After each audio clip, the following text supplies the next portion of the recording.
chơi tịch tịch tịch tịch tịch tịch bong ថនតិចអើថនរបត់ឡើយ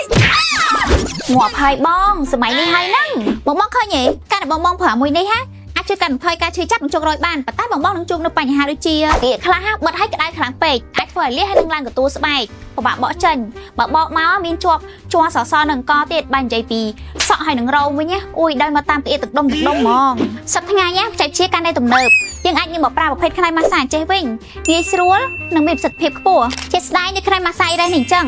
ធ្វើឡើងយ៉ាងពិសេសមានប្រើប្រាស់កប CD ម៉ាសាសម្រួលការចុករយនិងនឿយហត់ដោយម៉ាសាដៃប៉ិតសម្រាប់ផ្នែកនេះ design មករំលឹកអ្នកប្រើប្រាស់ទាំងអស់ហើយវាអាចទ្រទម្ងន់បានរហូតដល់100គីឡូអស់បារម្ភហើយសម្រាប់បងដែលមានគីឡូធ្ងន់អ្វីដែលកាន់តែពិសេសនោះ Iris ប្រើ infralight បង្កាត់ជាកម្ដៅក្តៅអ៊ុនស្អំនឹងសម្រួលសាច់ដុំបានយ៉ាងប្រសើរបងអាចបើកកម្ដៅឬមួយបិទកម្ដៅបានតាមចិត្ត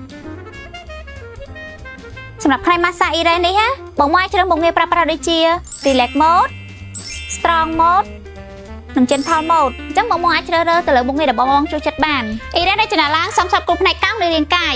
បងឈឺកជោករយស្មាអាចដាក់នៅតំបន់នឹងបានម៉ាសាក្បាលពោះម៉ាសាដៃ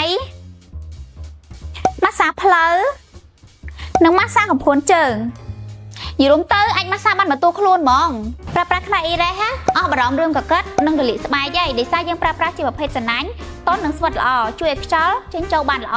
មិនស្អុះមិនហប់ពេលប្រើប្រាស់ចង់បានខ្លែងម៉ាសាទំនើបតន់សម័យជ្រើសរើសអ៊ីរ៉េសងាយស្រួលប្រើទម្ងន់និងទំហំសមល្មមងាយស្រួលយកតាមខ្លួនអ៊ីរ៉េសជាមិត្តជិតស្និទ្ធរបស់លោកអ្នកអូខេ